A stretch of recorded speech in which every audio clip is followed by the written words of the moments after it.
Coming up on Sunday is Cinco de Mayo. So Jessica Hacker's here for Thrifty Thursday. So we're talking Cinco de Mayo today. Right. That's our theme. Yeah, we have some Mexican food.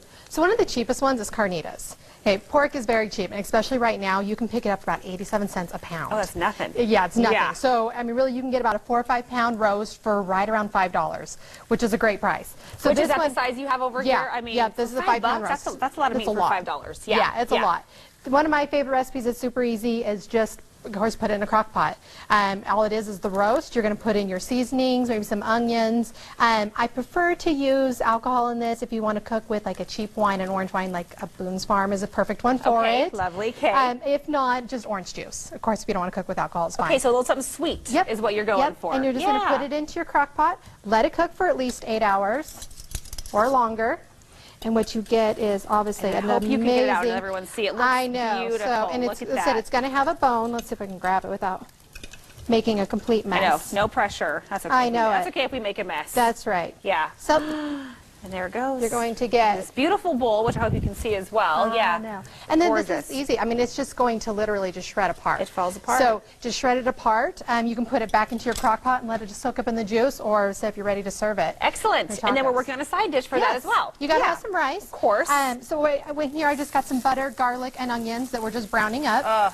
And then with here, right, go ahead and add in the rice. Got a cup of rice, and you're going to put it in dry. Oh, you do? That was one of my questions. Yep. And okay, just so kind no liquid in there. Nope, just kind of get it to turn around. It'll just kind of start to become kind of transparent like the onions will. Okay. And at this point is when I like to add the hot sauce. To your liking, To your liking, yeah. In my family, there'd be a lot. Yep, that's I have exactly. 2 boys that love it spicy, yeah. Yep, and then just go ahead and put around. And then just gets it to coat.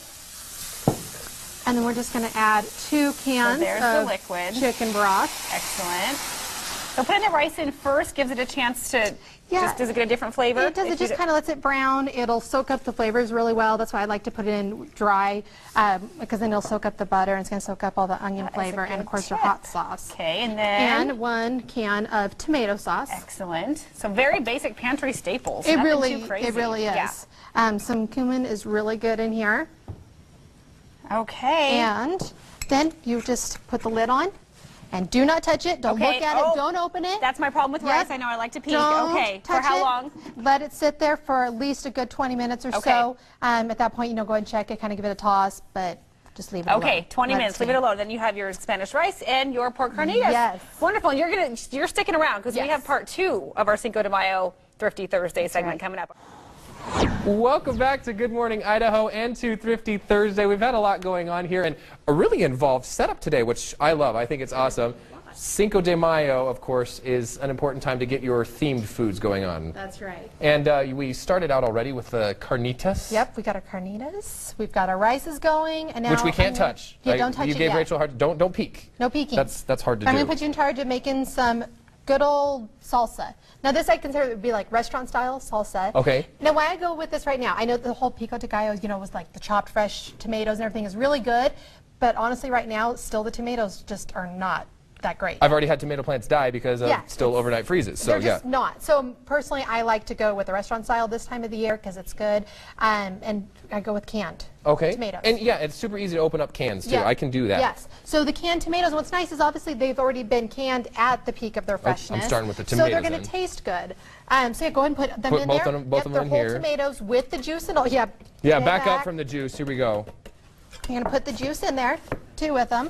And then these other ones are like what would be Rotel, in the sense of what we know. A nice mix, yeah. Yep. Well, and actually right now Albertsons has them. They are actually even part of all of their tomatoes being on sale for 39 cents a can, and those are part of it. So that's even, I mean, that's stock up price. So while we're talking prices, what's the total rundown for the carnitas and the whole meal this week? For doing the carnitas and the rice, I think it's a little over $8 for the whole meal, and doing like a salsa bar is going to cost you under $8 to do it. Of course, you can go cheaper by buying different brands of of your products will change it a lot. So adding to this, I've got a jalapeno with the seeds. Yeah, of course, because that's the hot part. Yeah, you got to add that spice. I like a lot of cilantro, so you, of course, give or take if you don't like so much, but I got a whole bunch. Okay. 1 whole bunch. And then there's also about a 1/4 cup of an onion. You won't need much because there's already so much flavor with the Rotel and stuff in there. Okay. You're only going to need about a 1/4 And is that cumin? Yep, some more cumin. Okay, we've got that recipe as well And, we can put up for you on the screen. Yeah, and some salt. And then you've got the limes. Do you throw limes in there or do you just juice them? Just juice them. Okay, you don't want the rind and everything. What kind of limes are we supposed to be picking out? I don't remember. Oh, come on. They're yellow, the more yellow the Yeah, are. I was about to say the more green, but I was like, that sounds wrong because I feel Yeah. like I learned something last time. Yes. So the yellower they are, the Yep. better you're going to have. Yep. Okay. That means they're going to be riper, so you can just put it in. And obviously, this is going to make a lot. So if you're going to put it in a food processor, make sure you have a big one. All right, so 30 seconds to finish this up. We certainly can put it on do there. it. All right, and then I want to make sure this lid doesn't fly off on me. Is that good? We good to go? Do that and go ahead and pulse it a couple times. All right. And while we're doing this, you have another easy recipe with some Yes. avocados as well. Just two ingredients. 2 ingredients. It's one of my favorite ones. It's really just kind of like a verde avocado guacamole. So I've used just a verde sauce. This is one of my favorites. It actually is a guacamole mix, but any verde sauce will be great. And then just scoop the avocados in there is all you're doing, right? Yep, and you're just going to slice them up into chunks, edible chunks.